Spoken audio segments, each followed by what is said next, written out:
Sí, cuando quieras. Que es simplemente aquí el puntero láser. Derecha, izquierda, puntero láser. Gracias por asistir a este primer evento de la temporada 2025. Promonumenta comienza con esta conferencia su ciclo de divulgación patrimonial.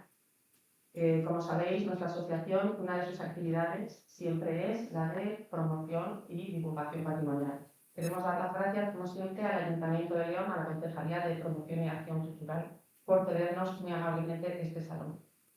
Hoy vamos a hablar, el título de nuestra conferencia es la nueva cartografía del sistema hidráulico romano que abastecía de agua a la mina de oro de las Nieblas. Con nosotros están dos investigadores, expertos. Tenemos un geólogo y un ingeniero forestal que van a hablarnos ampliamente sobre todo este mundo con un nuevo mapa digital. Presentan hoy por primera vez una investigación de varios años que ha concluido con un fantástico mapa digital, que es la investigación más rigurosa hasta la fecha de la red digital, de la red hidráulica de Canales Romanos. Javier Fernández Lozano es profesor y científico del área de prospección e investigación minera de la Escuela Superior y Técnica de Ingenieros de Minas de la Universidad de León. Licenciado en Ciencias Geológicas por la Universidad Complutense de Madrid y doctor en Geociencias por la Universidad de Utrecht, Holanda. Tiene un máster de profesorado en secundaria, otro en comunicación científica por la Pompeu Fabra de Barcelona. Está especializado en el estudio de depósitos auríferos y tecnología minera en época romana. Sus líneas de investigación se dirigen hacia el estudio de la geomorfología glacial, la minería de depósitos auríferos y triaderos de hierro, la geología estructural y tectónica alpina y la documentación de patrimonio mediante el uso de nuevas tecnologías, como láser terrestre y aerotransportados, drones y fotogrametría terrestre.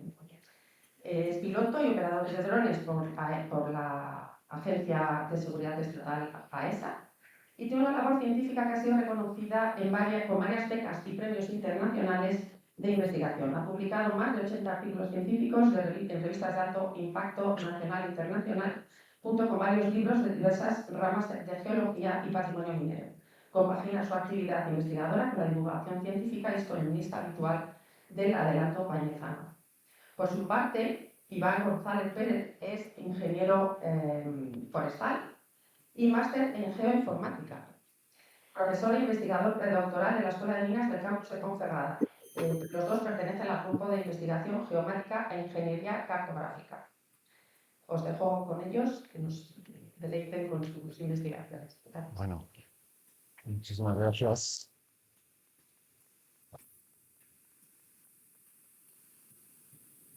Buenas tardes a todos y todas, bienvenidos, bienvenidas. Es un placer estar hoy aquí en el Ayuntamiento de León presentando un trabajo que nos ha llevado más de 5 años y, bueno, en primer lugar queremos agradecer, por supuesto, a nuestros amigos de Promonumenta, porque siempre han estado ahí, se han interesado siempre por los avances que íbamos desarrollando a lo largo del tiempo y, sobre todo, por esa revalorización del patrimonio que vienen haciendo desde hace ya muchos, muchos años, ¿no? Que es fundamental para una provincia como la nuestra, con una vasta cantidad de elementos patrimoniales y culturales. Queremos aprovechar también para agradecer al Ayuntamiento de León por darnos esta acogida aquí en la sala Alfonso V y a la concejalía. Y bueno, pues para empezar yo creo que me voy a levantar porque estoy más cómodo. Vamos a aprovechar, a ver si me escucháis bien. Sí, se escucha, ¿no? Me voy a poner aquí, veis bien la pantalla, ¿no? Bueno, hoy veníamos a presentaros lo que ha sido, ¿sí? Pues no sé si está por aquí el chico. Sí, vale. Bueno, esto que estáis viendo en la pantalla es el mapa que hemos elaborado. Lo vais a ver en mayor detalle. Incluso hoy vais a poder descargarlo porque os hemos traído unos códigos QR que podéis fotografiar y a partir de la imagen del móvil podéis acceder directamente a esos datos, ¿no? Es toda la cartografía de la red hidráulica y, por supuesto, este trabajo no sería nada sin el grupo de investigación, los diferentes investigadores, desde Iván, que lo tenemos aquí en la mesa, que luego contará en más detalle cómo se elaboró todo este mapa, pero además tenemos a los compañeros de la Escuela de Ingeniería de Geomática y Topografía en Oxanz y el catedrático José Ramón Rodríguez Pérez, y no puede faltar, como siempre, la colaboración con Ángel González Abajo, que es minero retirado, apasionado de la minería, conoce muy bien la Cabrera y todo el territorio y ha sido quizás uno de los baluartes en este equipo para terminar desarrollando esta cartografía que hoy os vamos a presentar. Esta cartografía está integrada dentro de un proyecto, que es el proyecto de Vulcarred, que tiene 3 objetivos principales. Después, en la ronda de preguntas, podremos hablar en más detalle, si queréis, de algunos puntos que veréis que tienen mucho que ver con el tipo de actividades, de líneas de investigación que se están desarrollando ahora por parte de la Junta de Castilla y León para hacer visitables esos canales, como sabéis, incluso con bicicletas, ¿no? Y, como veis, el proyecto está dividido en 3 fases. Una primera fase que ha consistido en la elaboración de esta cartografía, en toda esa reconstrucción. Una segunda fase que es el estudio petrofísico, ya lo comenzábamos el otro día, empezamos a tomar muestras para conocer el estado de las rocas que constituyen parte del trazado de los canales. Y finalmente, con todos esos datos, vamos a obtener un mapa de vulnerabilidad de la red hidráulica que nos va a permitir conocer aquellos sectores donde la preservación puede estar comprometida de cara al futuro, dependiendo de diferentes factores, como puede ser el estado de durabilidad de la roca, gracias a ese estudio petrofísico, pero también una serie de factores climáticos que condicionan la preservación de esos canales. Bueno, y antes de comenzar con todo esto, ahora que conocemos un poco mejor ese proyecto Vulcarred, que estamos llevando a cabo desde el grupo de investigación GeoInca, no puede faltar una frase que yo creo que tiene mucho sentido aquí para iniciar, que es de Ortega y Gasset, que es fue filósofo y pensador, ensayista, que decía que el agua tenía la capacidad de unir de manera magnífica todas las cosas.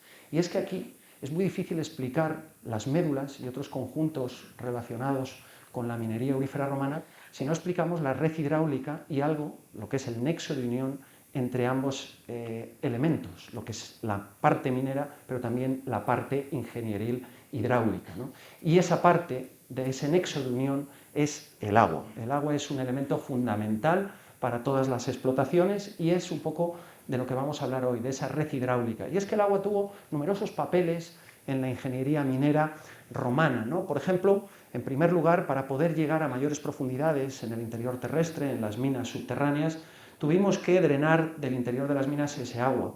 Pero es que además el uso del agua permitió mejorar el proceso metalúrgico, permitió el lavado de todos los materiales auríferos y, cómo no, eliminar mediante los drenes que se hacían en las minas todos esos estériles mineros, ¿no? Yo me gusta empezar siempre por una parte histórica. En este caso tenemos aquí uno de los textos de Plinio el Viejo, donde ya hablaba de que la estructura de la red hidráulica romana que abastecía estas minas como las médulas podía superar las 100 millas.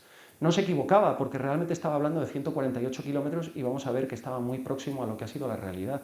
Realmente el canal más largo, que lo vais a ver hoy, el de la Baña, tiene poco más de 145 kilómetros de extensión, es decir, que iba bien encaminado. Parece que había estado en la península o sabía de buena tinta de qué estaba hablando. Pero además comenta la dificultad de un entramado de red hidráulica como el que se estaba construyendo para poder llevar el agua que obtenían tanto de neveros como de los ríos, desde las zonas montañosas hasta las zonas mineras, ¿no? Y eso es algo que es muy importante. Sin irnos tan lejos, seguro que muchos de ustedes recuerdan a Ramón Carnicer, ese libro tan conocido de Donde las urdes se llaman Cabrera, donde él ya decía que en el momento que los romanos se marcharon y dejaron de dar esos vergajazos a los cabreireses, rápidamente por esos canales empezaron a taparlos para transformarlos en carriles, ¿no? Es decir, en caminos que pudiesen aprovechar para conectar muchos de esos pueblos que hasta gran parte de los años 80 no estaban bien conectados y que incluso ahora hay dificultades de acceso, especialmente cuando vamos desde la Cabrera Alta hacia la Baja por el tipo de carreteras que presentan, estrechas, montañosas con mucha pendiente, etcétera, y que efectivamente pues ha dejado un poco en el olvido todos esos canales, pero que en un momento dado sirvieron para comunicar todos estos pueblos en esta zona de la parte occidental de León, ¿no? Incluso él llega a decir, fijaros que pasada la alegría de utilizarlos, sin pena en el cuerpo, se vio que no era mucho de provecho y al final dejaron de interesar, ¿no? Y han permanecido en el olvido por lo menos 50 años, hasta que ahora parece que con el turismo y la pérdida demográfica, se ven como un revulsivo para todas estas comarcas para salir adelante. Ya veremos un poco si esto es así o no. Realmente, los estudios sobre la red hidráulica se remontan, aquellos que eran por lo menos sistemáticos, a los años 70. Aquí tenéis uno de los primeros mapas que se hacen de toda esa zona con los primeros esbozos de lo que fue la red hidráulica, lo tenéis aquí, muy cerquita de la mina de las Médulas. De hecho, este es el tanque, lo que es el estanque de la Horta, y aquí estaría el de Campo de Braña, pero ya fijaros que ya delimitan bien Lewis y Jones, estos ingleses que vinieron en un momento en el que había la crisis del petróleo y todo el mundo estaba buscando oro, y ya ellos, cuando estaban por aquí estudiando la minería aurífera, se dieron cuenta de que había elementos de infraestructura romana, ¿no?, como esos. Es más, algunas de sus primeras imágenes son estas, se ven muy bien en esa zona de Llamas de Cabrera, toda esa traza de los canales, como podéis ver. Evidentemente, en aquellos momentos había mucha menos vegetación, había una mayor actividad agropecuaria en la zona, sobre todo ganadera, y eso hizo que muchas de las zonas, sobre todo pegadas a los pueblos y demás, pues fueran intensamente arrasadas, se eliminó la vegetación, incluso en las partes inferiores los canales, pues muchos de ellos fueron destruidos, ¿no?, en esa época. Tenemos que empezar ya hacia los años finales de los 70, principios de los 80, cuando llegan aquí dos investigadores, que seguro que todos ustedes los conocen, Claude Domergue, el francés, que por cierto ya les avanzo que este año vamos a tener un curso de verano de la Universidad de León, desde las médulas hasta la reserva de la biosfera de los Ancares leoneses, donde vamos a hablar de la minería del oro, y va a estar Claude Domergue, va a estar Beatriz Cauet y va a estar Gerard Herail, que son los principales estandartes de la minería aurífera francesa y que estudiaron gran parte de lo que hoy conocemos de la minería aurífera en León. Bien, pues aquellos primeros mapas de Claude Domergue, fijaros que ya empiezan a establecer la red hidráulica de las minas de las Médulas, aquí tenemos Carucedo, y ya identifican una serie de canales por la ladera norte y por la parte meridional de los montes Aquilianos. A los de la ladera norte los llaman CN y le ponen una numeración en función de que vayan de más bajos a más altos, y en la otra ladera pues simplemente le ponen la C de canal. Posteriormente vino Sánchez Palencia, que hizo un trabajo muy bueno. De hecho, aquí tenéis la zona de las Médulas, hizo parte de esa cartografía de los canales, especialmente en la zona baja, pero ya veréis que se extendió hasta Corporales, es decir, que hizo un trabajo muy bueno. Aquí estamos los dos revisando algunas de las características del canal de Peñaguda, situado en Corporales, y este es uno de sus primeros mapas que ya datan de los años 80. 80-81, donde podéis ver, esta es la zona de las Médulas, en esta parte de aquí, y podéis ver toda una serie de canales. Hay muchos, si os estáis fijando aquí en esta zona, que llegan hasta la zona de Corporales e intentan enlazar todo ese entramado minero de los montes del Teleno y de los montes Aquilianos, ¿no?, hasta llegar a las Médulas. Y este es quizás uno de los últimos que se han planteado. De hecho, la última cartografía, en este caso de Roberto Matías, es del año 2021, donde bueno, pues se ponen muchos canales, pero vamos a ver que esta cartografía pues adolece de determinados elementos, digamos, rigurosos en cuanto a lo que es la topografía y la disposición de los canales. De hecho, las nuevas cartografías que ha realizado el CSIC, fijaros que llegan hasta los 781 kilómetros de extensión, mientras que lo que observamos en los trabajos que habían realizado anteriormente Roberto Matías pueden llegar hasta los 666. Ya lo tenemos. Es curioso porque este dato parece el número de la bestia, ¿no? Y algo que sin duda llama la atención es el uso de una nomenclatura que es ambigua. Fijaros, aparecen repetidos el C1, el C1 bis, CN4, CN4 bis, que esto dificulta sobremanera un poco conocer al ser una nomenclatura confusa, poco informativa y difícil de contextualizar. Porque fijaros, cuando llamamos de canal norte CN, sabemos que es la ladera norte, pero que nos digan si es el 1, el 2, el 3 o el 4, pues seguramente ninguno de nosotros seríamos capaces de ubicarlos, ¿no? Es decir, es una nomenclatura compleja y es una nomenclatura que desgraciadamente, y como van a ver, sigue manteniendo la Junta de Castilla y León. De hecho, esto es parte de la cartelería que se ha hecho para las Médulas en los últimos tiempos, además de una serie de errores que van a ver hoy, que vamos a ir desmitificando, como este del Pozo Moyabarba, los 700 canales, los 700 kilómetros de canales, o incluso, fijaros, la altura de la lámina de agua, que lo tenemos ahí en la derecha, no sé si lo ven, que dicen que está en torno a los 60 centímetros, algo que veremos hoy que es inviable, ¿no?, en base a los datos que tenemos. Por tanto, a partir de aquí tenemos que partir de un dato de partida, que es que por lo general todas esas investigaciones que ha habido hasta ahora se han centrado o bien en las médulas o bien en el sistema hidráulico, pero en ningún caso han intentado vertebrar todo el conjunto de elementos que configuran la minería aurífera romana en este sector noroeste, ¿no? Es decir, esos elementos no solo es la red hidráulica y la mina de las médulas, sino toda una serie de elementos mineros que hay alrededor de esas minas que llamamos minas satélite porque orbitan alrededor de las médulas y que son de gran interés para entender el conjunto de la zona arqueológica de las médulas. Por tanto, no existen hasta la fecha estudios detallados ni precisos de esa cartografía. Vamos a ir mostrando algunas evidencias que hemos encontrado durante el proceso de reconstrucción del sistema hidráulico, y además la nomenclatura, de la que luego os hablará Iván, pues es bastante confusa y, como han visto, repetida, con lo cual es difícil hacerse una idea de dónde estamos, de dónde partimos, ¿no? Además, y esto ya es parte de de las bases del proyecto Vulcared, no existe un estudio de vulnerabilidad que permita conocer, antes de realizar cualquier tipo de intervención, bien para el turismo, bien de tipo de investigación, que nos permita saber o gestionar de una manera adecuada ese patrimonio y poder contemplar los problemas que puede tener de preservación en el momento que se puedan realizar ese tipo de actividades sobre la red hidráulica, ¿no? Como os decía, se han cartografiado con precisión 1.110 kilómetros de canales. Probablemente podría aparecer alguno más, no lo descartamos. Por eso esta cartografía, como veréis después, pues tiene una nomenclatura que permitiría en cualquier caso ir incluyendo nuevos elementos de ese sistema hidráulico si fuesen necesarios y se descubriese. Lo que hemos hecho para esta reconstrucción es vertebrar, por un lado, la explotación minera de las médulas con su sistema hidráulico asociado y además con esas minas satélite, como estas que están viendo aquí. Todo esto son restos de estériles en la localidad de Pombriego, de una antigua terraza, luego veremos, y estos son lo que llamamos aquí en León las murias, ¿no?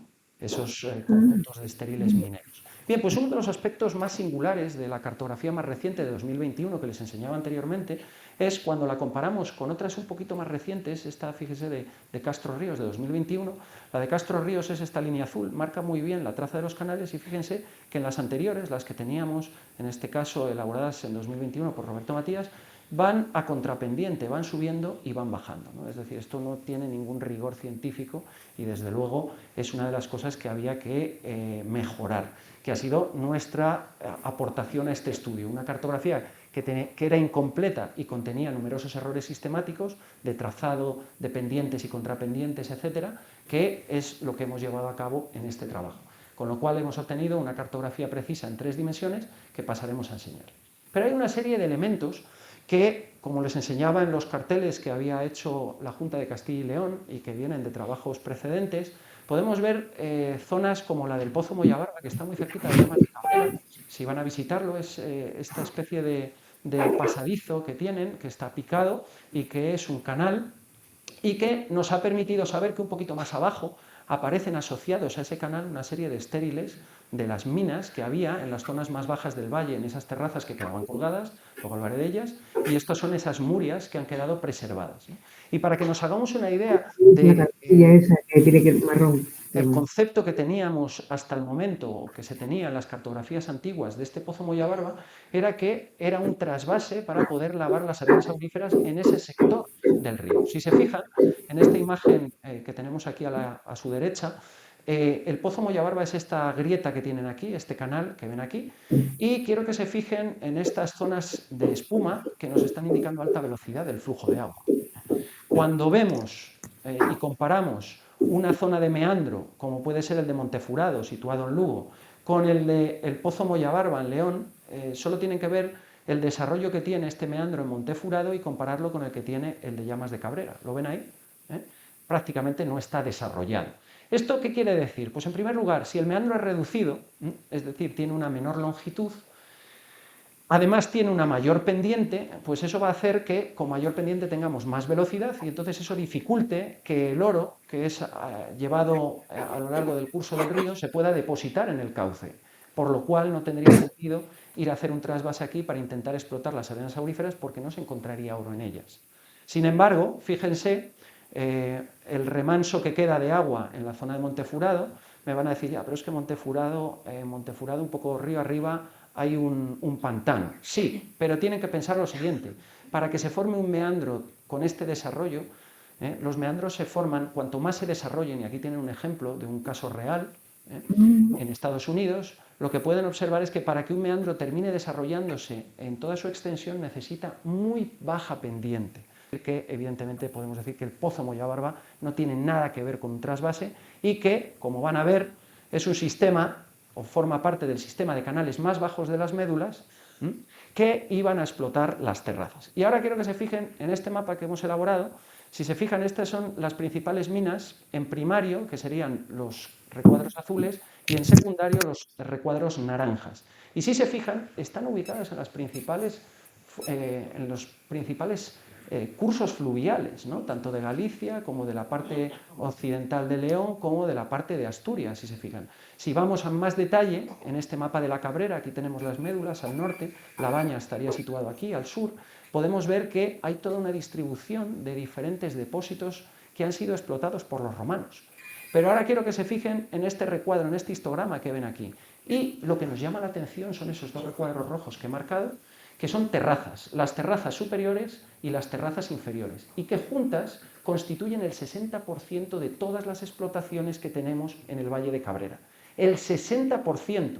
Es decir, depósitos aluviales como los que conforman las médulas, que las tenemos aquí, son solo el 5%. No son tan importantes en el conjunto de este sector aurífero. Y esto tiene unas implicaciones. Y es que evidentemente esas terrazas, como la que podemos tener aquí en Puente Domingo Flórez, fíjense, estos son restos de murias de una terraza que ha sido atacada por los romanos y que ha sido explotada. No es el único, pero si las viésemos en esa zona del Sil, veríamos que este es el aspecto que tienen, son los conglomerados muy redondeados. En algunos casos incluso podemos ver que esos conglomerados son clastosoportados y están imbricados, es decir, siguen la dirección de la corriente del flujo del agua en el momento que se depositaron, y en muchos sectores están incluso explotados con minas de interior, como esta que están viendo, que está muy cerquita de Salas de la Ribera, ¿no? Es una mina bastante compleja, de unos 75-80 metros de profundidad, donde explotaron los restos de esas terrazas. No son los únicos, porque si remontamos no solo el sector del Sil, sino el sector de la Cabrera, aquí podemos encontrar toda una serie de terrazas, fíjense cómo va apareciendo, que están en altura, porque miren dónde está el cauce del río Cabrera, está ahí abajo, y fíjense que se ha quedado 50-60 metros por encima, una terraza abandonada que ha sido explotada por los romanos. De hecho, esto que están viendo son los restos de esas murias, de esos estériles de explotación, ¿no? Que al final, cuando vemos el depósito que no ha sido completamente trastocado por la actividad minera, pues podemos ver que tiene este aspecto, son grandes cantos, fíjense que están en contacto, y esto es muy importante porque la diferencia entre un yacimiento asociado a un abanico aluvial, como las médulas, o el que está asociado a un río, es precisamente cómo se orientan los cantos. Yo no sé si pueden ver que hay una cierta alineación en esta dirección, ¿lo ven? Fíjense, los cantos están como orientados, imbricados en esta dirección, y además están en contacto unos con otros, ¿de acuerdo? Por tanto, quiere decir que son restos de elementos fluviales, no aluviales. Y es que si seguimos en la zona del río Cabrera, en esos valles, podemos ver aquí toda esa zona explotada con esos estériles. Esta de aquí la pueden ver aprovechando los meandros. Incluso fíjense, este meandro está más desarrollado que el de Mollabarba. Sería más lógico encontrar aquí trasvase que no en la zona de Mollabarba, ¿no? Donde el meandro está muy poco desarrollado. Bien, pues esos sistemas de terrazas son sistemas escalonados, como les pongo aquí en la parte inferior a su derecha, ¿no? Son sistemas donde podemos ir teniendo a distintas alturas, a distintas cotas sobre el nivel del río, esos depósitos que dejó el río Cabrera y el río Sil a medida que, con el tiempo, durante miles de años, se fueron encajando hasta llegar a su nivel de equilibrio actual, ¿no? Y podemos ver que hay terrazas, esto está entre Santa Lavilla y Pombriego, podemos ver que hay terrazas como esta, que han quedado, pero podemos ver también sistemas dobles, lo que llamamos sistemas desparejados, porque no están emparejados unos con otros, están a distinta altura, pero fijaros que aquí tenemos dos terrazas, una superior y una inferior, y ambas han sido explotadas por los mineros. Para poder llevar a cabo esa explotación necesitan canales que van muy bajo. Mollabarba está aquí, donde pongo este recuadro D, y desde aquí, si se fijan, parte un pequeño canal azul, que después en este punto aparece uno todavía más abajo, y que los podemos llegar a ver si se fijan en Pombriego. Aparecen en Pombriego. Bien, pues estos canales van explotando todos estos sistemas de terraza, que se lo he puesto aquí con las diferentes cotas, ¿eh? Por ejemplo, estos de aquí están a 494, este de aquí, perdón, a 495 este de aquí, y este de más arriba a 511, sería ese. Pero van subiendo, van remontando el río, y son sistemas de terrazas desparejados que van quedando colgados a lo largo de todo el sistema de drenaje del río Cabrera y también del Sil. En algunos casos, esos depósitos nos permiten ver, fíjense aquí, ¿ven esa curvatura? Eso sí que es un meandro bien desarrollado de lo que fue el río Cabrera hace miles de años, y que, como pueden ver, hoy el río Cabrera va por aquí abajo.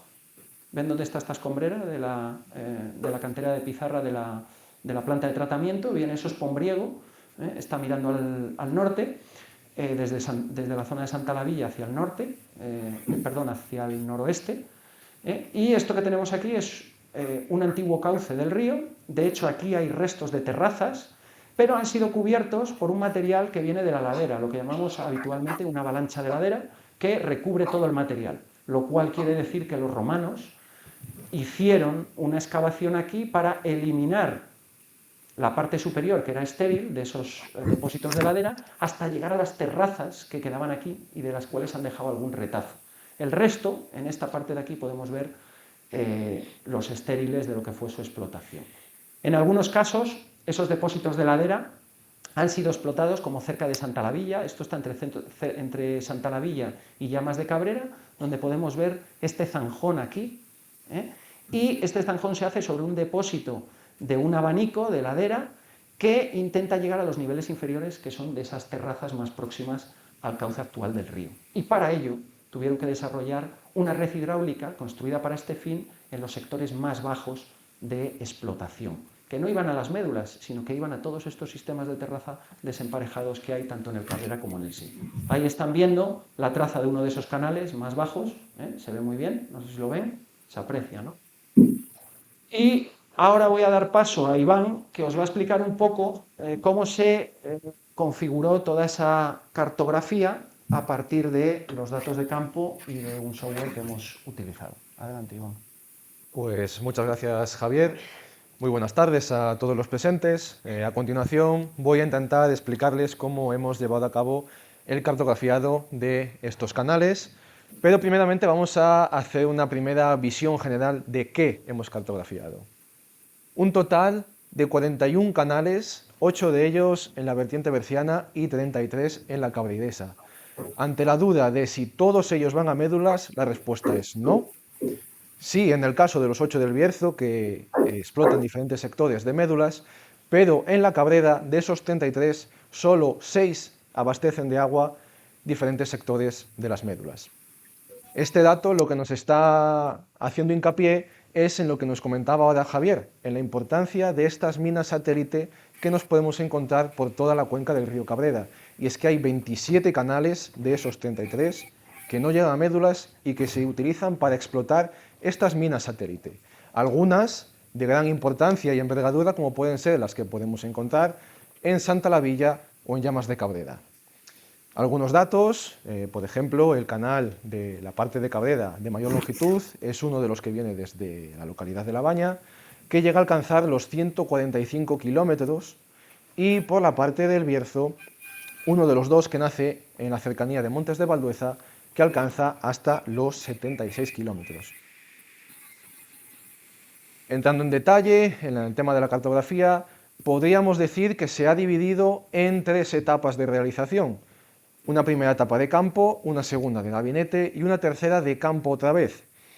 En la primera etapa de campo, los esfuerzos se centraron en recorrer grandes superficies, monte arriba, monte abajo, un gran esfuerzo físico. Le pueden preguntar sobre todo a Ángel y a Javier las palizas que se han pegado en búsqueda de estos vestigios, con el principal objetivo de, como digo, encontrar vestigios como estos, cajas, restos de pequeños canales picados en piedra o muros de contención, que son vestigios que nos sirven para establecer puntos que tenemos con confianza de que eran canales romanos.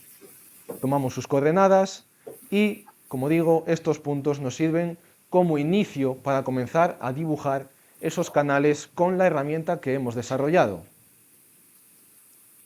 Esta herramienta lo que hace es analizar el territorio a partir de una serie de parámetros orográficos, que son la elevación, la pendiente y la orientación de ladera.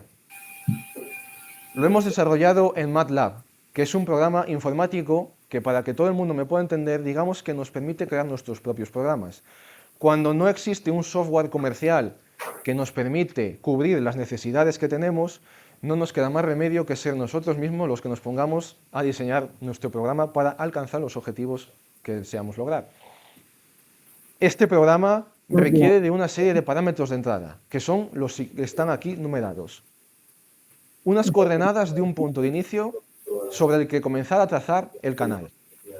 Esas coordenadas que hemos tomado en la anterior etapa de campo, de ahí la importancia de tener unos puntos fiables sobre los que comenzar a trazar. Una pendiente constante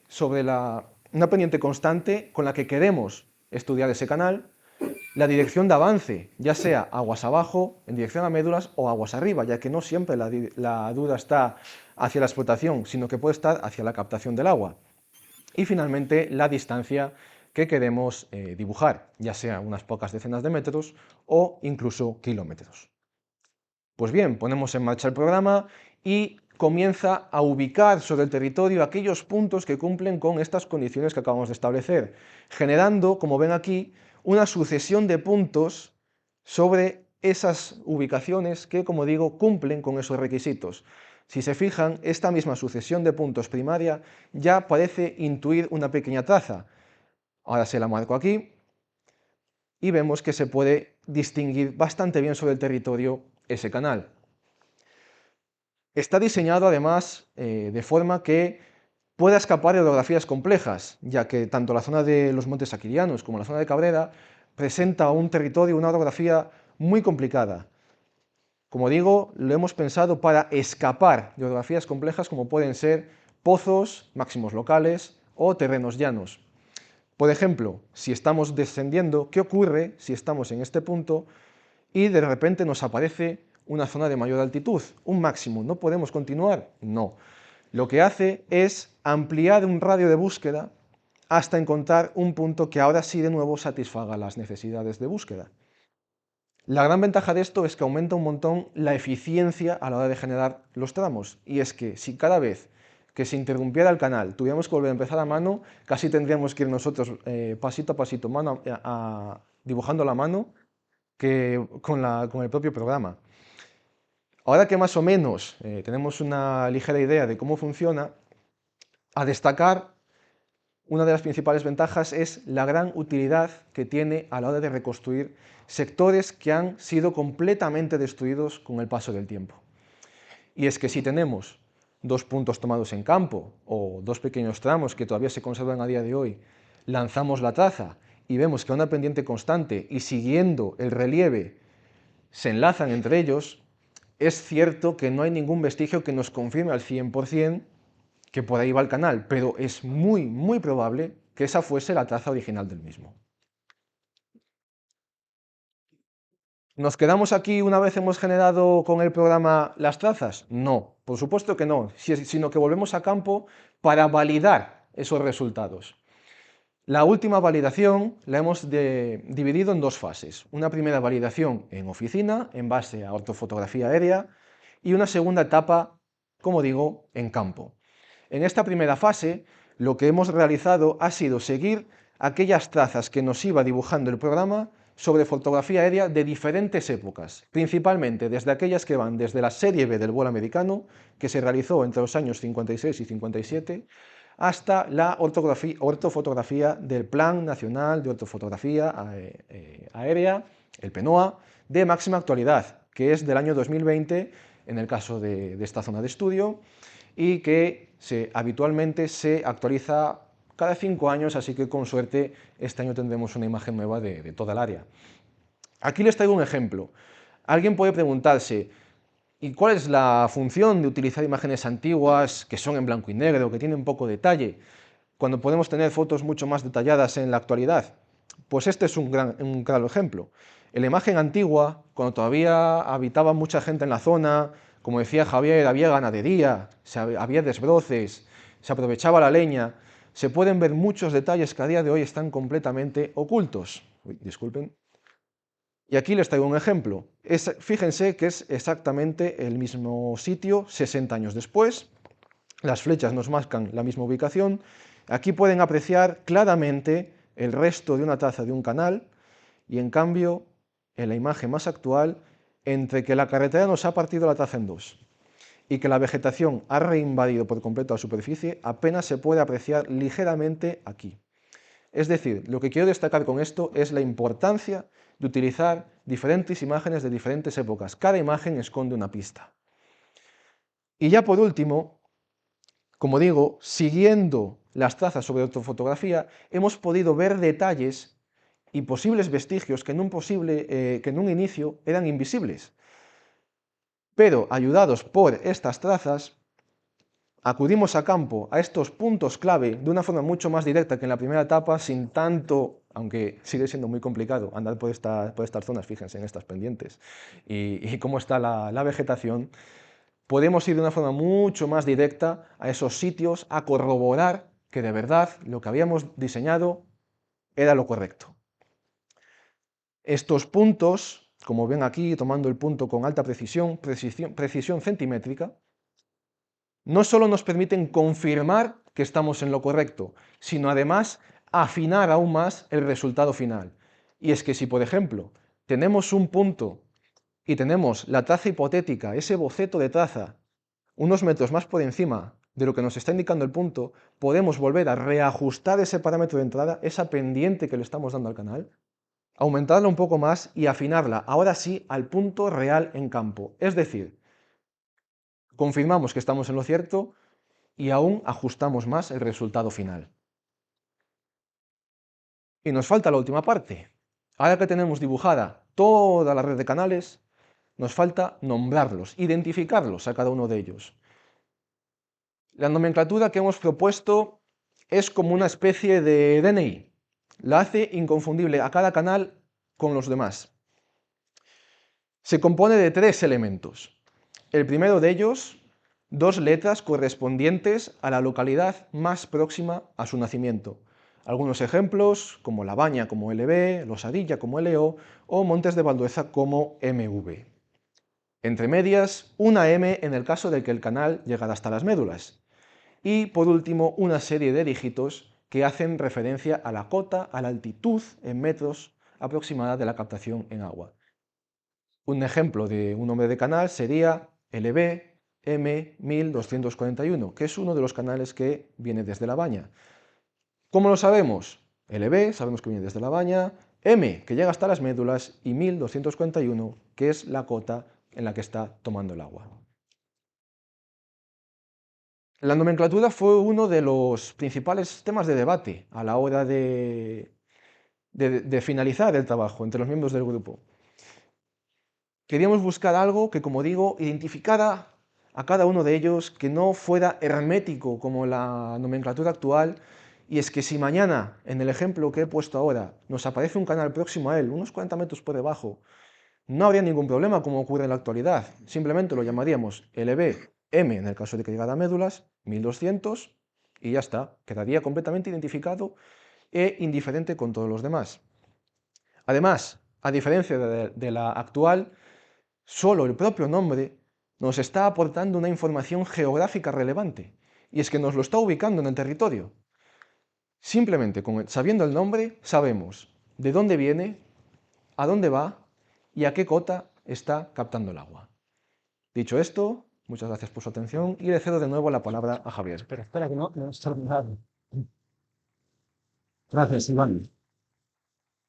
No hemos terminado porque ahora queda que veamos algunos elementos que han ido apareciendo durante la elaboración de la cartografía en campo y que nos van a resolver algunas dudas y algunas incongruencias que existían hasta la fecha, ¿no? Bueno, como veis, esta es la cartografía final precisa que se ha llevado a cabo, precisión, como decía Iván, centimétrica, porque hemos aprovechado las nuevas tecnologías, incluso hemos aprovechado en muchos sectores drones para poder localizar esas trazas con mayor facilidad, utilizando tanto LIDAR como drones con diferentes sensores, ¿no? Al final lo que hemos tenido es un mapa como este que veis aquí, donde están incluidas las minas y todos los canales. Lo pueden descargar si quieren ahora. En un momento pueden descargar cualquiera de las dos versiones, la versión del mapa en 2 dimensiones, que sería el mapa de Google Maps, por si quieren ir a visitarlo con el coche, lo pueden poner en el TomTom, o también el mapa 3D para Google Earth, directamente si sacan con fotografía, con la cámara, hacen zoom al recuadro, pues les aparecerá un enlace si tienen cobertura y podrán directamente acceder al mapa. Este mapa es muy interesante porque es un mapa que está en un repositorio público, tiene un DUI, es una publicación científica, no es el que va asociado a la revista, porque la revista no nos permite volver a subir mapas una vez publicas la cartografía, pero sí, a partir del repositorio que tenemos nosotros, vamos a poder ir realizando cambios y subiéndolos en cada momento de manera que se vaya avanzando en la investigación. Por tanto, eso quiere decir que quizás dentro de 2 días ustedes entran en la cartografía y alguna cosa ha cambiado, ha aparecido un nuevo canal o ha aparecido alguna estructura, porque lo que estamos haciendo es tener una cartografía que esté viva, es decir, que permita su transformación en tiempo y forma en cualquier momento. No sé si lo tienen ya. Damos un minutín. ¿El qué?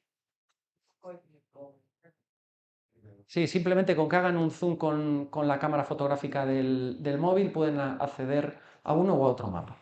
Estos mapas son públicos. Hasta ahora existía cierto recelo por parte de los investigadores en mostrar estos mapas en 3 dimensiones, porque, digamos, un compañero mío del IGME, del Instituto Geológico Minero de España, lo dijo muy bien: esto es un striptease, hablando mal. Esto es un striptease, porque cualquier persona que acceda ahí va a poder ver si efectivamente coincide la traza con lo que hay. Hasta ahora los mapas estaban solo en papel y cualquiera vete a saber si evidentemente ese canal estaba ahí o no. Claro, como han visto al principio de la presentación, muchos de esos canales iban a contrapendiente, es decir, no tenían, a pesar de que en las publicaciones se dice que tienen control topográfico, pues no tenían ningún control topográfico, ¿no?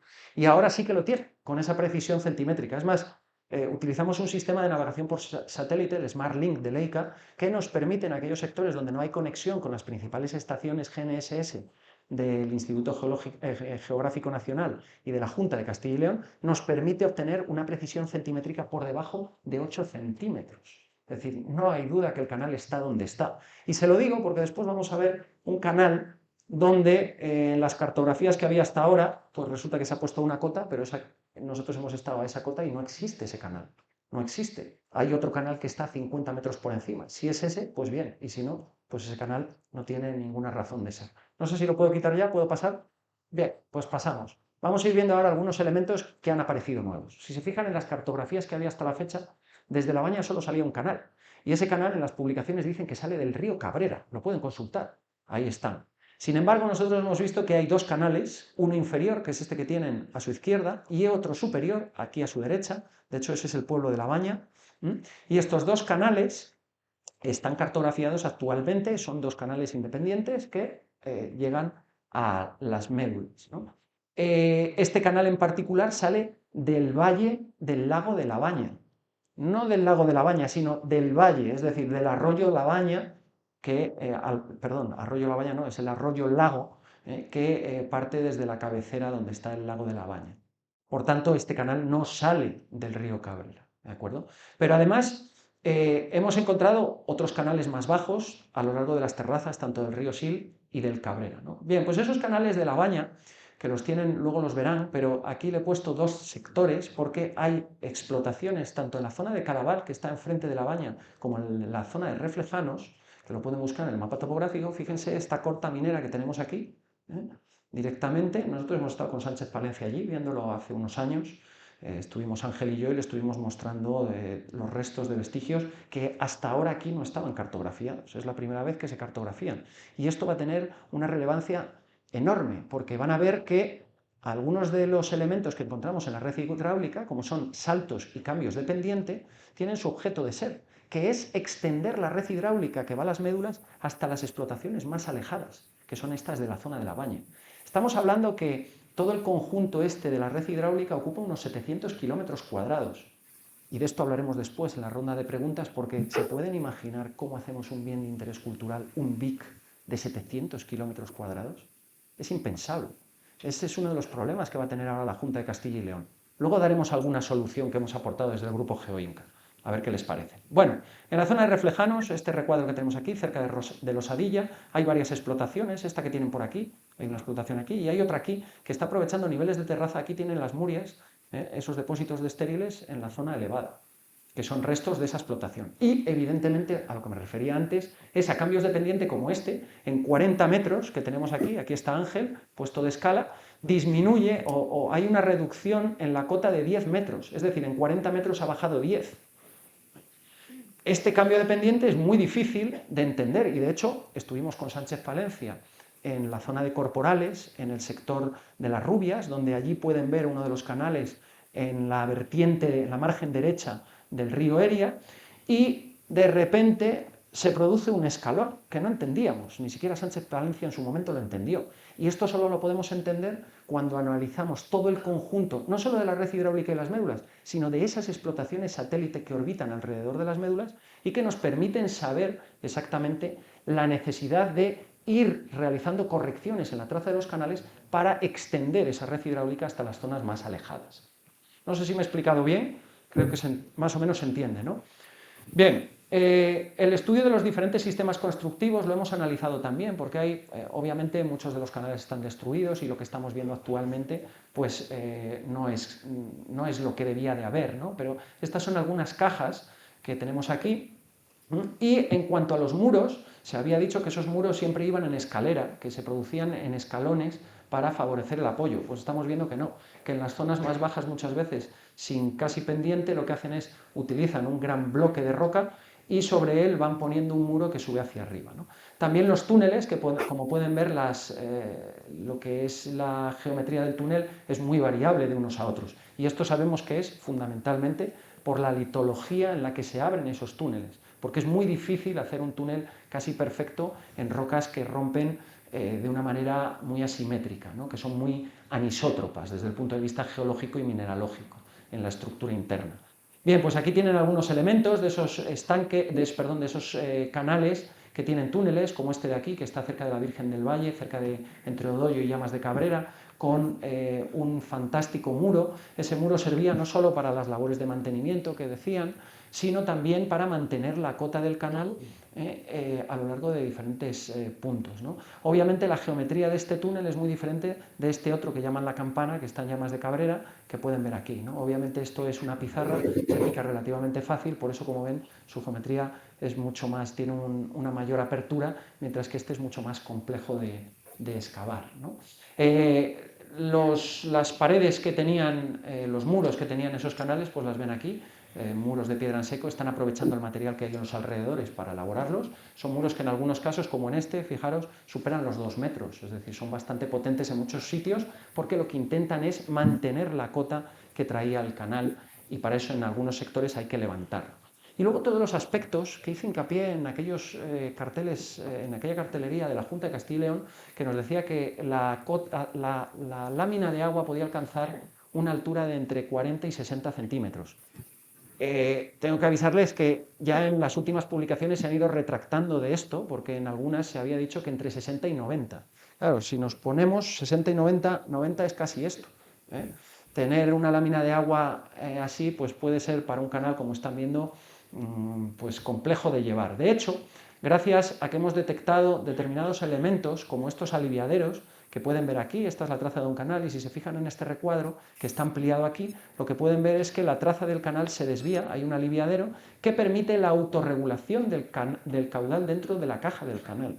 Y esto es muy importante, pero es que además, si se fijan en este punto lo hemos medido, el punto S, es un escalón que hay justo aquí, a la salida de este aliviadero, que es de tan solo 13 centímetros. Y los que hemos observado en otras zonas están entre 13 y 15. ¿Qué quiere decir? Que no tiene sentido poner 60-90 centímetros de cota de altura de la lámina de agua, porque realmente eso como mucho llevaba 30-40, si llega a 40.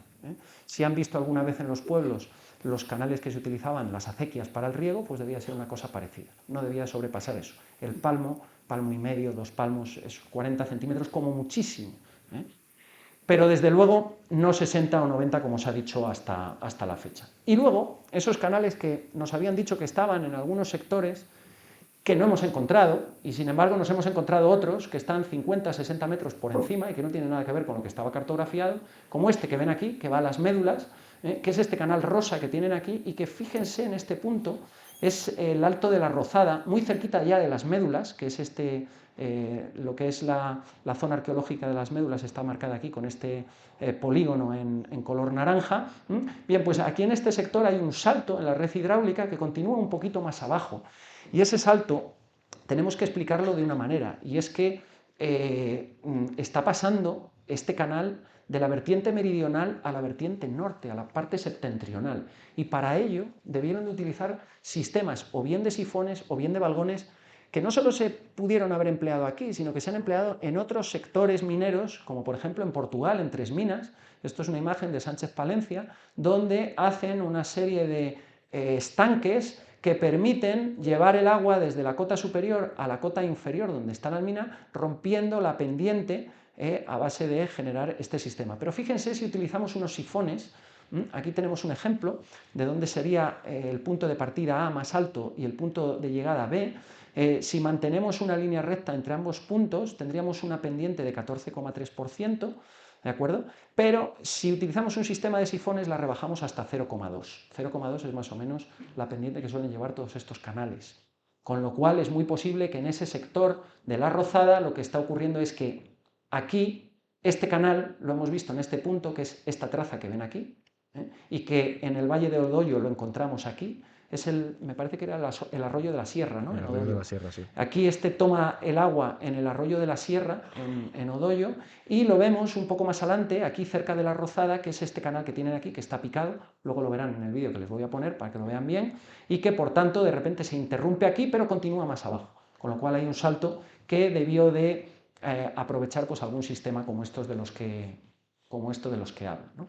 Un poco para ir concluyendo y que tengamos una ronda de preguntas que nos dé pie a profundizar en algunas cuestiones que hemos analizado hoy. Está claro que no podemos explicar por separado las médulas, explicar por separado la red hidráulica o incluso esas explotaciones satélite. Necesitamos vertebrar todo ese paisaje cultural, para que con toda esa información podamos reconstruir de una manera fidedigna lo que pudo ser el complejo aurífero en este sector del noroeste. Lo que nos están indicando todos estos resultados que les hemos mostrado hoy es que los romanos tenían un profundo conocimiento del territorio, porque explotar unas minas como las de La Baña, que están alejadas 145 kilómetros, siguiendo toda la traza del canal de las médulas, y que son canales que llevan el agua a los sectores inferiores de las médulas, solo se puede explicar si primero se utilizan los canales para llevar el agua hasta las médulas y después esos canales son destruidos en la zona de La Baña para realizar esas explotaciones. Si hubiesen destruido primero esos canales en la zona de La Baña para explotar esas minas que les enseñaba al principio, ese agua no hubiese llegado a los sectores más bajos de las médulas. Y esto, por tanto, nos está dando una información para datar. Obviamente no podemos realizar una datación absoluta, es decir, numérica, pero sí podemos hacer una datación relativa por las relaciones de corte que se presentan entre los canales y las explotaciones, que nos permite decir que las minas más bajas de las médulas se estaban explotando antes y estas minas más alejadas de La Baña se explotaron después, porque las minas de La Baña están destruyendo los canales que llevaban el agua hasta los sectores bajos de las médulas. Bien, pues para poder llegar a esta conclusión, tenemos que pensar que los romanos tenían un profundo conocimiento de todo el territorio, porque si se ponen a explotar con esos canales la zona de La Baña, ese agua no llegaría nunca a la zona de las médulas. Pero además tienen que saber dónde están esos diferentes yacimientos para realizar correcciones en esa red hidráulica para que llegue a todo ese sector noroeste. Por tanto, el conocimiento del territorio fue fundamental. Ahí tenemos algunos yacimientos con campamentos como el de Valdemeda, que sirvió para el periodo de conquistas, que lo estudió Sánchez Palencia con fotografía aérea y más recientemente con Bryce Curras con imágenes LIDAR, que lo que nos indica es que ese tipo de campamentos sirvieron para la pacificación del territorio, de todo este territorio del noroeste, pero que después, una vez pacificado, tuvieron que llevar una labor muy importante de análisis de toda esa extensión del territorio para saber qué recursos podrían ser aprovechables por el imperio. Y esto debió de llevar años. Por tanto, si tenemos en cuenta que algunas explotaciones, sobre todo las de la Valduerna, Claude Domergue y Siliers, las datan en base a cerámicas en torno entre el 40 y tantos y el 75 después de Cristo, cuando todas estas explotaciones empiezan a estar ya en funcionamiento, para elaborar esta red hidráulica tuvo que llevar bastantes años, y no solo eso, conocer cómo está puesto el territorio después de las guerras cántabras, pues pudo haber llevado un tiempo necesario durante esos primeros años antes de entrar en nuestra era para poder establecer qué sectores podrían ser de interés para la explotación de recursos como el oro. Pero además, sin irme ya mucho más por las ramas, todos esos saltos y cambios de pendiente están respondiendo, por tanto, a la necesidad de extender esa red hidráulica, como decía, y explotar todas esas minas satélite que están alrededor y algunas de las cuales jugaron un papel fundamental en la configuración de todo ese territorio, porque tenemos que pensar que a medida que van localizando a modo de indicio esos sectores con yacimientos de interés para los romanos, ellos van avanzando hasta llegar a las zonas altas de los valles, a las cabeceras, y empezar a localizar yacimientos como por ejemplo el de las médulas, ¿no? Pudieron haber entrado por el Sil y llegar hasta las partes altas hasta localizar las médulas. Y hay algo que es muy interesante de todo esto, y es que precisamente nosotros una de las cosas que vamos a intentar hacer es datar esas terrazas para saber en qué momento la incisión del río Sil y del Cabrera se produce, para analizar el impacto que pudo tener sobre el paisaje, ¿no? Desde luego tuvieron una enorme relevancia en todo el conjunto para planificarlo. Y, a ver, no sé si me deja pasar, sí, iba a ponerles un vídeo, pero antes de pasar la última diapositiva, lo vamos a ver para que vean un poco a modo de síntesis todo esto que les estábamos comentando. No sé si tiene voz.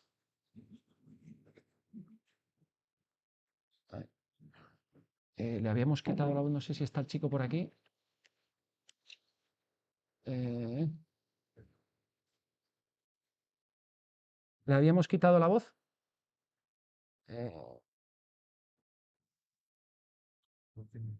Sí. ¿La función? ¿Dónde está? ¿Este de aquí? Ah, con ese.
Bueno, pues eso es un poco de síntesis. Ah, espera, quítame. Vale. Es a modo de síntesis un poco, pero no quería terminar esta presentación sin dejaros una frase de Immanuel Kant, el filósofo, que decía que lo más difícil no es llegar a ideas nuevas, sino prescindir de las antiguas cuando se demuestran que éstas estaban equivocadas o ya no sirven. No podemos entender la ciencia como un dogma de fe. Es cierto que lleva mucha gente trabajando aquí, es cierto, y no es menos cierto, que una red hidráulica de esta entidad, con esta extensión, es muy difícil de analizar en detalle y por tanto son necesarios grupos grandes de trabajo que, sobre todo desde una mirada interdisciplinar, puedan abordar trabajos de esta entidad, ¿no? Ya digo que es muy fácil equivocarse porque 145 kilómetros, con todos esos 40 y tantos kilómetros que han aparecido, perdón, 40 y tantos canales que han aparecido a uno y otro lado de los Montes Aquilianos, es muy fácil cometer errores, ¿no? Estoy intentando romper una lanza por todos aquellos que trabajaron antes que nosotros, que han hecho un trabajo excepcional, porque nosotros caminamos a hombros de gigantes. Es decir, parte de ese trabajo es verdad que nosotros hemos empezado de cero, porque no queríamos ningún tipo de, por así decirlo, contacto previo que pudiese contaminar nuestra investigación y por tanto lo que hicimos fue empezar de cero. Nosotros cogimos las herramientas topográficas y fuimos avanzando paso a paso hasta completar todo esto, ¿no? Y el objetivo era ver, una vez terminado, comparar, esto es lo que había hasta ahora, esto es lo que tenemos nosotros, dónde están las principales diferencias, dónde están los principales puntos que pueden ser de interés para explicar todo este patrimonio, y es un poco lo que hemos hecho con este trabajo que ha sido publicado en la revista internacional Geosciences, que es una de las más prestigiosas de la rama, ¿no? Y nada más, si queréis ahora damos paso a las preguntas y estaremos encantados, tanto Iván y yo como Ángel, que está por aquí, no lo sé, si quiere subir, a comentar con vosotros alguna cosa.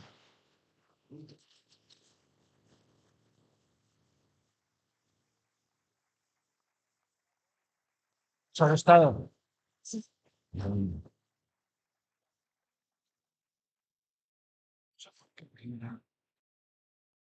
Bueno, interesantísimos.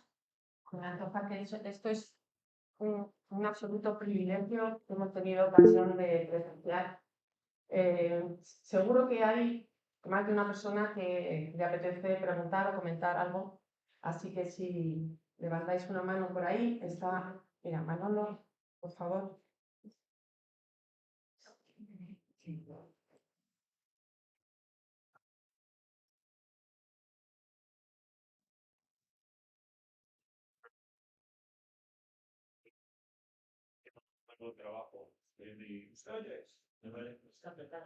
Abajo, abajo. Abajo tiene un... Hay que moverlo. Ahora sí, sí, sí. Por las carnes, por el producto, un equipo que, bueno, por todas estas horas que vamos a formar en la que cada uno se pierda y que se pueda proteger. Mi pregunta va dirigida a canales que habéis, si os habéis encontrado por algún canal que no siga la cota, sino que se cruce con otro. O sea, que se pase bastante a un canal a otro. Pues mira, aquí tenemos una cuestión muy interesante porque hasta ahora... Sí. Vamos a permitirme un momento que vamos a acceder desde aquí. Teníamos... A ver, un momento porque vamos a acceder al mapa, que lo tenemos aquí, que lo hemos estado mirando esta mañana, porque hay un punto muy interesante. A ver si nos carga. Vamos a verlo en Google Earth. Aquí está. Ay, perdón. Google Earth. Fijaros. No sé si se ve desde casa. ¿Lo estáis viendo? ¿Sí? Bueno, aquí hay cuestiones muy interesantes. Por ejemplo, fijaros este sector. Bueno, esto lo podéis ver vosotros en vuestro mapa también. Este es el canal de Peñaguda. Tenemos aquí corporales. No sé si lo ven. Se ve, ¿no? Bien, una cuestión aquí muy interesante es que hasta ahora se había dicho que este canal que viene de Corporales, por aquí, que viene este tramo, que es este verde, que pueden ver aquí, pues hacía un giro aquí y se iba a un estanque que decían que estaba ubicado aquí. Esto no existe. Y sin embargo, lo que sí que hemos observado es que justo aquí, en este sector, todo esto es parte de un antiguo meandro del río Eria, que explotaron. De hecho, si van por aquí, al borde de la carretera, en la margen izquierda, bueno, en la margen derecha del río Eria, pero en la margen izquierda de la carretera podrán ver que hay restos de murias con bloques enormes. De hecho, desmontaron toda esta parte y eso quiere decir que este canal, que por cota viene perfectamente hasta aquí, y de hecho lo hemos seguido por la zona del cementerio de Corporales y demás, que continúa, pues no se une a este. Para eso requeriría en este sector de aquí una pendiente superior a 1,5% y eso, para quizás la proximidad a una explotación minera podría servir porque necesitan que el agua llegue con fuerza para arrastrar los depósitos y el oro, pero para entrar en un estanque es totalmente contraproducente porque entrar con mucha velocidad el agua puede producir problemas como rotura del estanque o incluso que sobresalga por encima el agua y entonces eso no les interesa.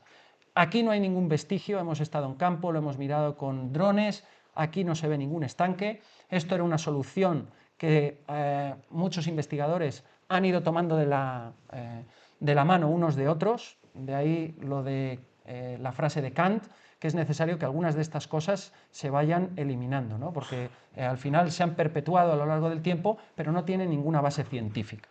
¿De acuerdo? Entonces, algunos canales, efectivamente, estamos viendo que no se cruzan, no van ahí, porque aquí estos dos se cruzaban, el verde y el azul, en las cartografías antiguas se cruzan porque ponen un canal, una solución para intentar explicar algo que es más sencillo que todo eso, porque hemos visto que puede irse dirigido a todas estas explotaciones de aquí, que las tenemos aquí en este valle.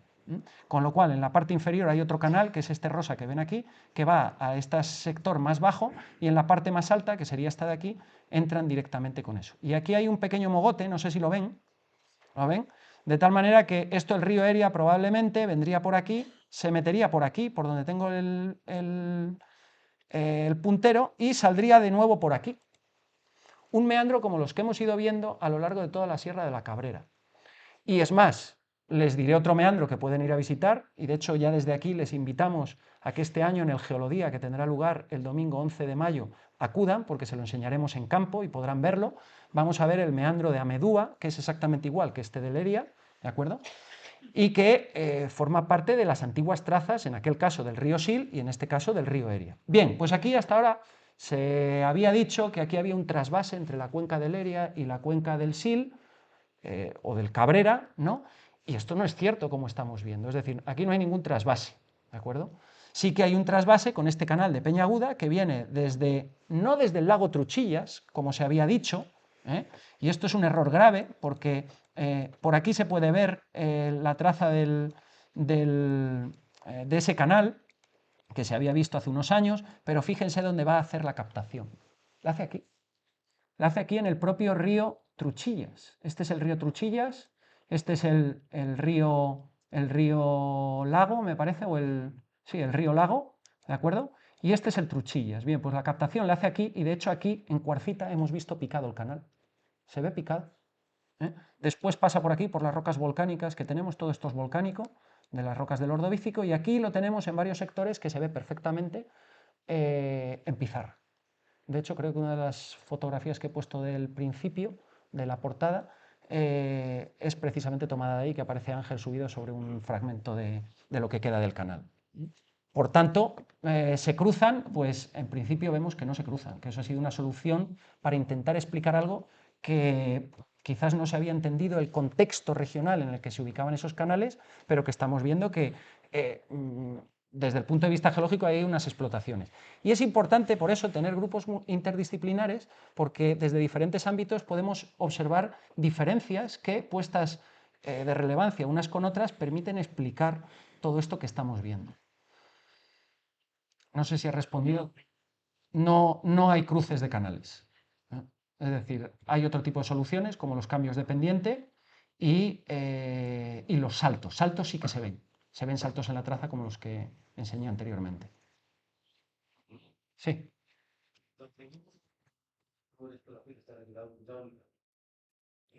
Pues eso es muy difícil. Lo único que sabemos, porque ahora ha salido publicado un artículo del CSIC que ha tomado datos de carbono 14 en algunos estanques de la zona de Ancares, de la zona de Médulas, por ejemplo, en el estanque de la Horta tomaron muestras, pero no son concluyentes. Ellos mismos dicen que el carbono 14 tiene sus limitaciones y que es muy difícil. Yo a Sánchez Palencia le propuse para los túneles una técnica que puede ser desde paleomagnetismo hasta lo que llamamos cosmogénicos.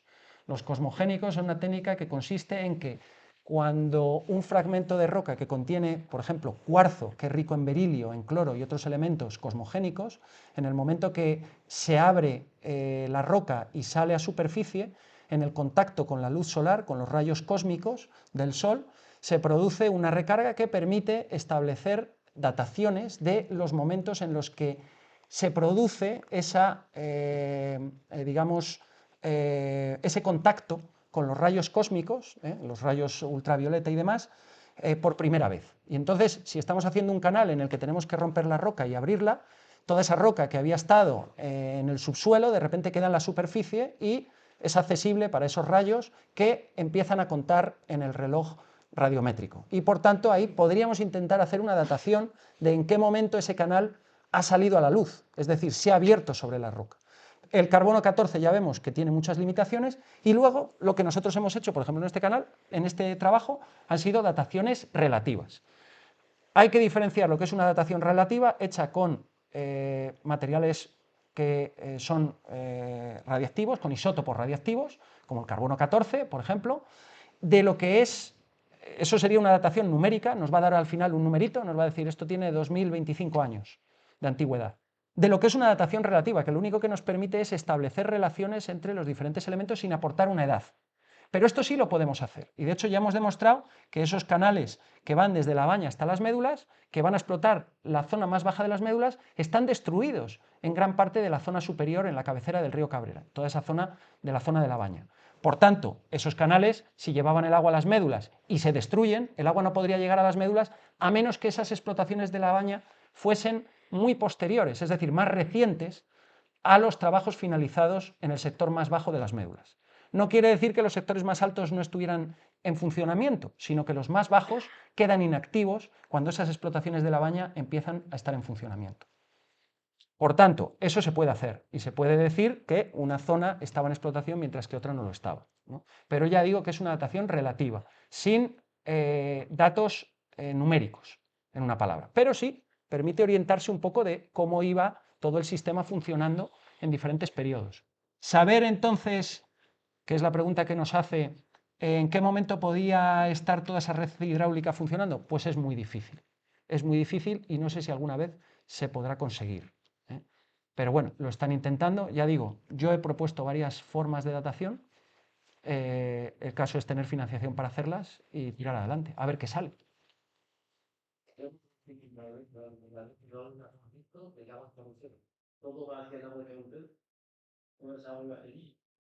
Pues vamos a verlo, nos vamos a ir al lago de Carucedo y fijaros, este es el lago de Carucedo y en los sectores inferiores, toda esta parte de Carucedo, yo no sé si ustedes han estado alguna vez en la localidad de Carucedo, pero cuando se fijan por allí, esto es como la zona de Prearanza y Boixán, en la zona de la Valduerna, que los pueblos se asientan sobre los restos de antiguas explotaciones, fundamentalmente depósitos de murias y demás, y es más, parte de esas murias las aprovechan en el pueblo para hacer los muros de las casas, las lindes de las parcelas, etc., ¿no?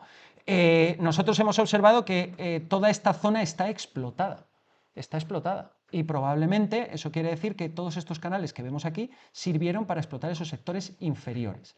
Ahora, y esto es una de las cosas que hemos intentado para el próximo proyecto. Lo que se dice es que si estos son las médulas, desde el mirador del Orellán, para que se ubiquen, este es el mirador del Orellán, la zona de la Frisga está en el nivel inferior, son las primeras zonas de explotación. Bien, pues aquí lo interesante es ver que desde aquí, desde el pueblecito de Médulas, hay una serie de vallecitos, algunos son antrópicos, están hechos por el hombre, que servían de desagüe a todo este cono, este abanico aluvial que se forma aquí, de todos los relaves de la explotación minera. Ahora bien, aquí en el río, en el arroyo de Balén, hay unos depósitos que Sánchez Palencia considera que son restos de esos estériles pero que no pueden ser, porque resulta que hemos estado aquí hay una explotación de calizas, en este sector de aquí hay una cantera, y aquí hay zonas de calizas. Las calizas tienen una particularidad, y es que debido a las aguas superficiales, fundamentalmente el agua de lluvia, que son aguas muy ácidas, producen sobre la caliza un proceso de karstificación, de disolución. Y ese proceso de disolución genera una serie de huecos, de agujeros, que en algunos puntos forman cuevas, como las conocemos actualmente. La cueva de Valporquero es un ejemplo, ¿no? Con su sumidero, un sumidero y toda la estructura interna de la cueva. Bien, pues lo que hemos observado es que estas estructuras karstificables tienen un relleno de sedimento, y ese sedimento, los arqueólogos piensan que ese sedimento son los restos de los estériles que están rellenando esos huecos. Pero hemos observado, y esto es muy característico, que esos estériles tienen matriz fina. Si tú estás produciendo un lavado, la matriz fina se te va muy lejos, porque el agua la puede arrastrar decenas de kilómetros. Ya lo decía Plinio, que las aguas del Atlántico se volvían rojas, ¿no?, con la explotación de las médulas. Bien, pues esos materiales finos pueden ir muy lejos, pero los más gruesos se quedan, y entonces queda espacio entre esos huesos. Esto no se ve ahí, ni en el arroyo de Valén, ni en esos huecos kársticos, que tienen conglomerados con una matriz y con una orientación de los cantos que no parece antrópica, sino realmente de origen natural. ¿Esto entonces qué está diciendo? Pues que a lo mejor tenemos que repensar si realmente el lago de Carucedo, fijaros lo que estoy diciendo, seguramente si hay aquí algún arqueólogo, que sé que los hay, los veo por aquí, pues a lo mejor ya me está haciendo la crucecita, ¿no? Pero creo que esto hay que investigarlo porque es muy interesante, y habría que efectivamente demostrar si efectivamente el lago de Carucedo fue un cierre producido por los estériles mineros o es otra cosa. Porque además hace unos años, en una reunión que hicimos aquí en La Bañeza, en un Geogaceta, que fue un pequeño congreso de la Sociedad Geológica de España, que lo hicimos aquí en León, pues resulta que estaba Sánchez Palencia y gente que había estado en el IGME trabajando, que decía que hay unos sondeos hechos en el lago de Carucedo y que algunos de los foraminíferos y elementos que tenían allí, el microplancton que tienen continental allí, pues resulta que decían que parece ser que tenía miles de años. Entonces, sobre un barrillo que se produce por decantación, generalmente los barros, las arcillas se forman por decantación en sitios donde hay remansos de agua, es decir, donde el agua no circula. Si esto fuera un río, no tendríamos material fino, salvo en los periodos de grandes crecidas. Por tanto, hay que entender que si esto es un gran lago, pues probablemente se decantarían aquí arcillas durante mucho tiempo. Bueno, pues han aparecido ahí unos restos que habrá que buscar y analizar verdaderamente, porque lo que dice el Instituto Geológico Minero es que ahí podría haber fósiles de miles de años. Entonces, ¿se cerró esto hace 2000 años o se cerró hace más? ¿Y por qué se cerró? Pues eso nosotros es una de las cosas que tenemos interés y que nos parece que puede ser interesante abordar en el futuro, para entender realmente si esto que se ha dicho, que es parte del cierre de estos estériles, podría dar lugar al origen de un lago antrópico. De hecho, vamos a pedir para hacer una batimetría y ver más o menos la geometría que tiene el fondo, a ver cómo es. Porque realmente si los estériles llegaron, los estériles no solo llegaron aquí, tuvieron que haber llegado también aquí. Y por tanto, el fondo de ese lago debería de ser irregular. Veremos a ver cómo es. Porque si es regular, quiere decir que ha habido depósito de decantación, y si es irregular, pues podrían ser efectivamente esos estériles que están en el fondo, ¿no? Pero habría que hacer unos sondeos y analizar esos restos fósiles si evidentemente son anteriores o posteriores. No sé si ha respondido a su pregunta. Trabajo en el campo, ¿vale? De lo que habéis visto, ¿podéis intuir que ellos establecieron un lecho preparado, una calzada, para facilitar el flujo del agua, posiblemente la excavación local pura y dura? Pues fijaros, aquí se ve muy bien. Tenemos, a ver dónde está ese. Y el trabajo era un poquito una ingeniería un poco. Sí, sí. Fijaros, esto está picado. Esto que vemos aquí, sé que no se ve bien ahí, pero esto está perfectamente picado. Es decir, no tiene relieve, es plano. Sí que se nota que el agua ha circulado por ahí durante mucho tiempo. Plinio el Viejo comenta la posible presencia del urio, que es material arcilloso fino que se queda en el fondo y que cuando el agua, si corre con muy poca velocidad, pues se puede ir acumulando, ¿no? Bueno, pues todos esos sedimentos que debió de arrastrar en algún momento durante los periodos de lluvias, durante los procesos de ladera que se producen y que pudieron haber rellenado en algunos tramos parte del canal que después, con labores de mantenimiento, limpiarían y demás, pues ese material al circular por aquí a alta velocidad probablemente tiene el mismo efecto que si han visto por unas pozas, pongo las pozas de Truchillas, porque son muy características, donde se ve la erosión de los fragmentos de las rocas y de las pequeñas partículas que pulen la superficie del cauce, pues aquí pasaría exactamente lo mismo. Esta superficie está completamente pulida. De hecho, esto es que no tengo aquí una... Ah, sí, igual tengo una foto. Permítame que le voy a poner una foto donde se ve mucho mejor. Vamos a ver. Vamos a ver, esto lo tenía en... aquí, mirar, aquí lo tengo, es este canal. Es este canal. Vamos a verlo aquí porque lo tengo sacado. A ver, aquí. Esta es una imagen, fijaros cómo está. Está completamente erosionado. ¿Lo veis? Aquí. Está prácticamente plano. Y esto es por todo ese proceso erosivo del agua y de las partículas que arrastra que va produciendo eso. Y aquí veis el pequeño escalón, ya digo, 13 centímetros. Es que es un escalón ínfimo, pero que permite la salida del agua en este tramo para autorregular el caudal dentro de la caja del canal. Entonces es muy interesante porque esto no se había comentado y sin embargo lo que nos está diciendo es que tenían su propio sistema para regular el flujo del agua. Por ejemplo, en momentos en los que se pueden producir lluvias torrenciales, que son muy comunes en el invierno en toda esa zona de la Cabrera y que, como sabéis, muchas veces causan deslizamientos, es decir, material de la ladera que se desliza y que podría cubrir la caja de los canales anegando completamente de sedimentos lo que es la caja, impidiendo así el paso del agua y que, por tanto, teniendo la posibilidad de que si hay un aumento del caudal momentáneamente por un episodio de lluvias torrenciales, pues permitiese aliviar todo ese agua para mantener siempre un flujo constante hasta las explotaciones, ¿no? Evitando con ello pues, problemas derivados de una lámina de agua muy grande, ¿no?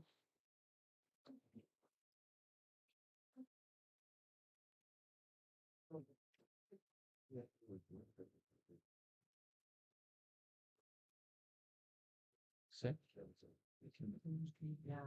Llegando. Había por aquí alguna... Un momento.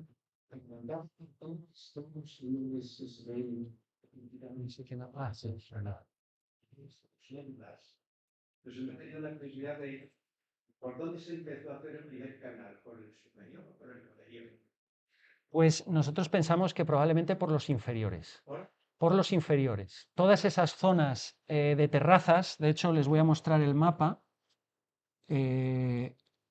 Fíjense, la traza de esos canales como el de, a ver, ¿por qué no me permite ahora esto? Ah, aquí. La traza de esos canales que venían por el lado izquierdo del Cabrera, fíjense por dónde vienen desde arriba, vienen desde la zona de llamas de Cabrera, pero es que se vienen aquí, a estos depósitos de Amedúa. Si alguno de ustedes ha estado allí, esto ya es Orense, todo esto está explotado. Y está explotado con esos canales que venían de abajo. Claro, si tenemos presente que el objetivo es ir remontando los ríos, realizando bateas, como hacían los aureanos en los años 80, años 70, lo mismo habrían hecho los romanos, irían de abajo arriba, irían viendo que hay depósitos de terrazas colgados en distintos niveles del valle que requerirían de un sistema hidráulico para su explotación. Con lo cual, para configurarlo, sí que es verdad que tienen que tener presente si esos canales tienen que llegar desde ahí abajo y tienen que también llegar a las explotaciones que hay arriba, porque no van a estar haciendo canales uno detrás de otro, harán un único canal y aprovecharán para que sirva para explotar diferentes yacimientos, ¿no? Entonces eso quiere decir que eso está planificado. Empiezan desde abajo y van viendo hacia arriba cómo deberían de planificarse el resto de la red hidráulica. Y de hecho, lo que sabemos es que para explotar la zona del Orellán, primero tuvieron que explotar la zona de la Frisga, toda esa zona más baja. Y entonces, lo primero sería empezar por esos canales más bajos y después poner en funcionamiento los canales altos, porque si empezamos por los de arriba, el problema que tenemos es que vamos a lanzar los estériles sobre la parte de abajo, que también nos interesa, y entonces ya vamos a perder ahí la capacidad de explotar un mayor volumen de material. De hecho, en las médulas se cree que se explotaron más o menos 100 millones de metros cúbicos de material para extraer aproximadamente unas 5 toneladas. Esto ya les avanzo que lo vamos a investigar porque ya tenemos la autorización tanto de la Junta de Castilla y León de Patrimonio como de Medio Ambiente para realizar 6 metros cúbicos de sondeo en todo el sector de las médulas y calcular con drones todo el volumen para saber la cantidad de oro a ciencia cierta que se extrajo de las médulas. Y el objetivo es, porque estamos viendo que, sobre todo, y esto a colación de la pregunta que me hace, los depósitos más bajos, es decir, esos de las terrazas, son los que más oro concentran. Los que más oro concentran. De hecho, los trabajos que hemos hecho con Ángel, que está por aquí, todos sobrepasan los 30, los 40, llegan hasta los 50, incluso 60 miligramos por metro cúbico. Cuando nos vamos a depósitos de abanicos aluviales como las médulas, en algunos llegamos a 20, 30 miligramos, si llegan. Esto se repite no solo en este sector. Vamos a Burbia, Ancares, donde tenemos también trabajos, y las terrazas del río Burbia nos están dando 48 miligramos por metro cúbico. Cuando vamos a los depósitos de ladera o a los depósitos de abanicos aluviales, nos baja la ley. ¿Por qué? Porque los ríos tienden a concentrar con las crecidas el oro. Y entonces esas terrazas, que son producto de la actividad fluvial, lo que están haciendo es reconcentrar cada vez que llega una crecida todo ese oro que va bajando desde la cabecera. Y por tanto, se había dicho en algunos trabajos que hemos leído de algún ingeniero de minas que los yacimientos primarios eran los que más oro contenían. Eso es una falsedad y se lo hemos demostrado a la Junta de Castilla y León. Los yacimientos que más oro contienen son las terrazas fluviales. Y esto no solo lo digo yo, lo dice Gerard Herail, que hizo la tesis doctoral en geomorfología y geología de los yacimientos mineros y de los depósitos geológicos que los componen hace 30 o 40 años, y también se dio cuenta de que las terrazas tenían un valor fundamental en el conjunto de toda la minería aurífera, incluso más que depósitos como las médulas o como otros abanicos aluviales que hay por toda la Valduerna o el Valle del Lérida. Nadie me ha preguntado por lo de las bicicletas. ¿Me lo ibas a preguntar tú, Nino? Hombre, venga, pues adelante porque no me puedo ir de aquí sin que demos nuestra opinión. Bien, pues vamos a ver, hace unas semanas mantuvimos una reunión con la Dirección General de Patrimonio, con el director general, Juan Carlos. Les pusimos el trabajo, le pareció fantástico, le dijimos la necesidad que la Fundación Las Médulas y el resto de organismos empezaran a utilizar esta nomenclatura y la cartografía, que para eso se ha hecho, es gratuita, es pública, la pueden utilizar ustedes, pero sobre todo la administración, con objeto de mejorar la gestión y la toma de decisiones sobre este valioso patrimonio. Patrimonio que lleváis vosotros trabajando sobre él, con esas hacenderas en Llamas de Cabrera y en otros canales, desde hace mucho tiempo. Por eso. Entonces, antes de que decidan pasar bicicletas por allí, lo lógico es hacer un estudio de vulnerabilidad, como han hecho, por ejemplo, cuando se van a hacer carreras de montaña en parques nacionales como Peñalara, como la Sierra de Gredos, que se han hecho estudios donde se ve que las carreras pueden producir importantes procesos de alteración del terreno.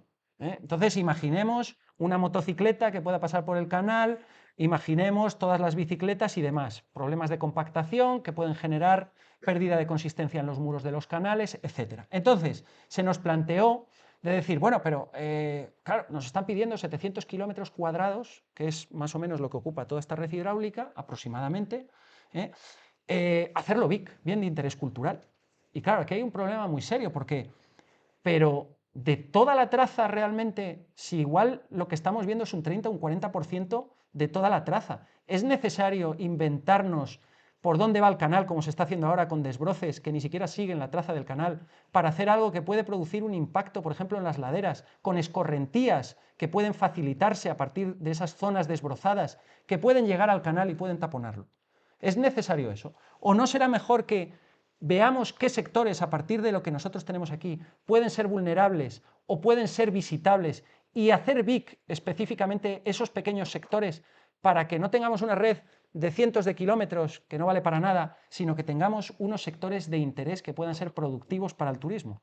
Pues creemos, y esto es lo que le dijimos al director general, que lo suyo es, en lugar de hacer 700 kilómetros cuadrados de Vic, que vais a tener un problema, porque ahí el problema es muy serio con toda esa superficie, lo lógico es buscar sectores puntuales de mucho interés y eso sí, protegerlos al máximo e impedir, sobre todo, que puedan pasar por ellos bicicletas, si es que no es necesario que pasen bicicletas, lo están justificando como que, claro, como eran carriles y caminos antiguos que utilizaban los pueblos, vamos a recuperarlos, pero una cosa es recuperarlos y otra cosa es hacer lo que se plantea, ¿no? Con un impacto que ni siquiera se conoce, porque lo primero es hacer un estudio de vulnerabilidad para saber cómo se puede comportar la red hidráulica, qué características tiene la roca, cómo son los factores de determinantes en el estado de preservación y después ya establecer una gestión adecuada de todo ese patrimonio. Pero no empezar la casa por el tejado y decir, bueno, pues ahora empezamos desbrozando y ya tiramos y que se haga la traza por ahí.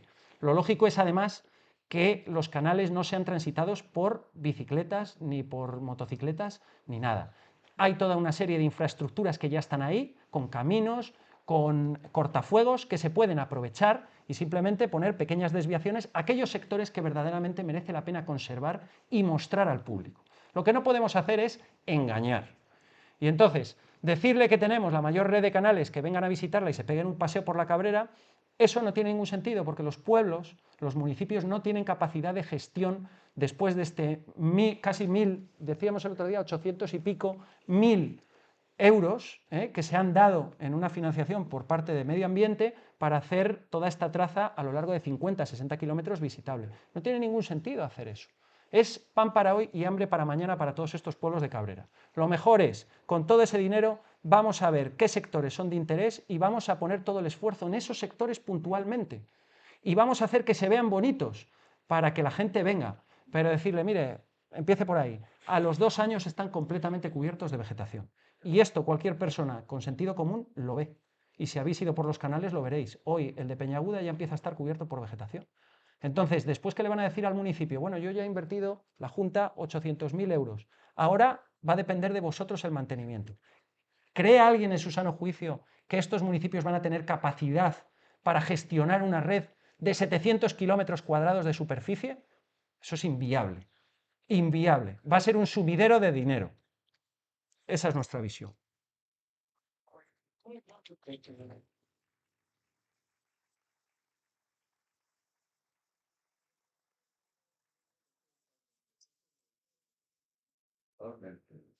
Antes de hablar, pues estamos a ver arqueólogos y todos dijeron lo mismo. Es una aberración, una bicicleta frena, derrapa, se carga el canal, pero es el sentido común. Ahora, estás pidiendo dinero, 20.000 euros, pero ya no hay dinero, ¿no? Ya las paredes de por ahí casi 1 millón de euros volando. Sí, no se entiende. No entiendo. No se entiende. ¿Paran o siguen? No, van a continuar. Van a continuar. Eso se continúa. No, eso ya es un dinero que ha llegado de Europa y ya lo están aprovechando.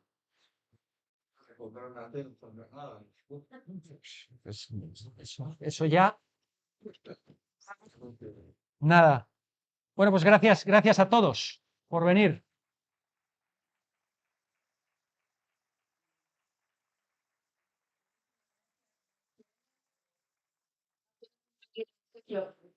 Como recuerdo de su participación y darnos las gracias de verdad por la para Iván. Vale, Iván. Muchas gracias.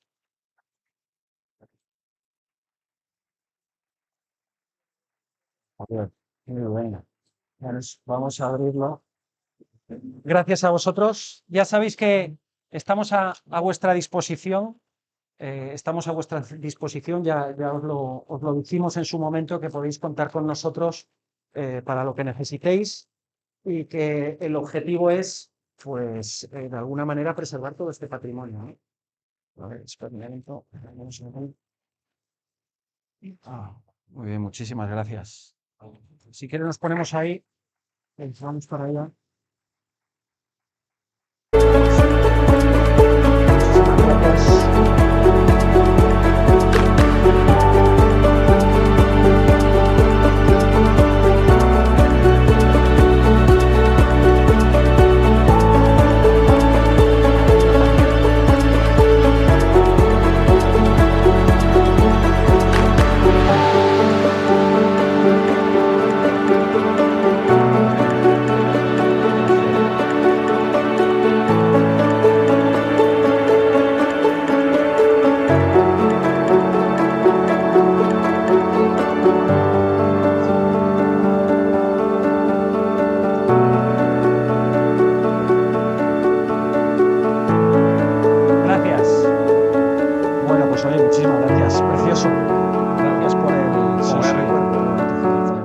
todo. precioso, Es es muy precioso. bonito, muy bonito.